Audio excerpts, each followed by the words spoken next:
you ever wanted to record a Zoom session, but you get unreliable quality on the video and the audio? Well, we tried a few experiments on it. The webcam doesn't catch the best video, partially because of the Zoom meeting itself. So we thought, let's experiment with putting a camera at the remote location. We're doing interviews with people and we want good quality video. So that's what I have here as a setup, where I've put a GoPro. It's a Hero 8. It has the media mod on it. And I'm speaking through a wireless lav right now. We wanted to get the best audio we could. But we also want to be able to see what's on the screen. So I've got the webcam up here and it can see the screen. But the catch is, you can see it's a bit bleached out, but I can at least tell what the framing is fairly well. So it works for our purpose. One of the reasons I wanted to use the GoPro is because it's fairly reliable on the video quality in various adverse conditions. Problem with the Zoom meeting is that you don't know what the internet speed's going to be. You don't know what the quality is of the webcam they have at the remote location, and you don't know what they're getting for audio. In this case, I'm using the wireless lav to get audio, but I can take it out and you can compare. So this is what it would sound like if I were to use the Media Mod microphone. I'm about 2 foot away, so you can test the audio quality using that.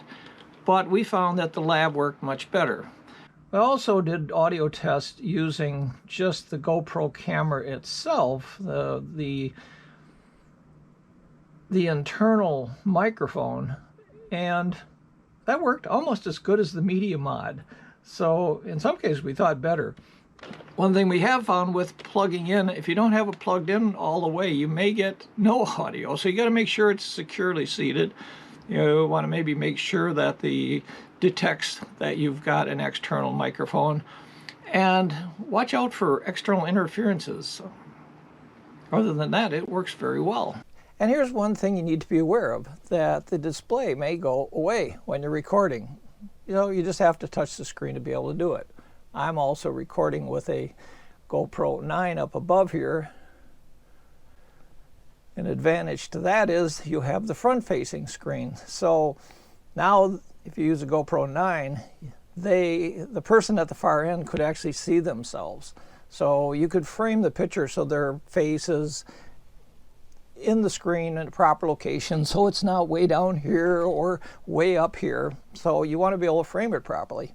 Another thing that is possible is to use a device. It's one is the Elgato Cam Link, another one is the Atomos Connect.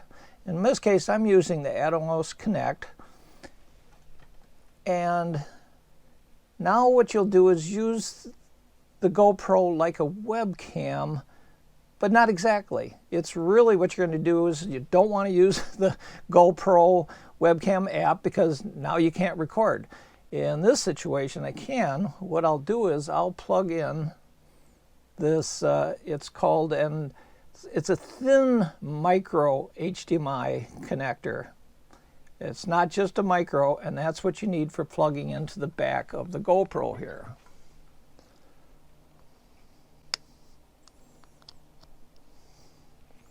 So it automatically texts, and I'll switch to USB video. In this particular mode, you use the side button to navigate. Well, if I touch the button, see if it navigates through the different controls. One goes up and down through the pictures, and if I go to this point, and then you push the play button, you're actually recording and streaming to the other end. So now the people at the other end can see where you're framed within the picture. And a final note, one thing we learned in this process is that if you have the GoPro off, the streaming device plugged in and the GoPro off, when you turn it on,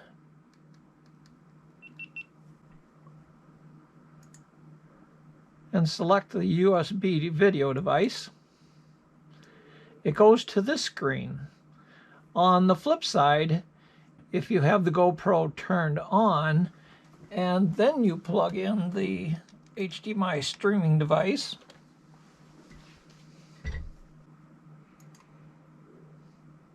it goes directly to this screen. So you have to be aware of when you got the camera on or when you got the camera off and you plug in the HDMI streaming device. Watch more videos at Bindle Productions. Have a good day.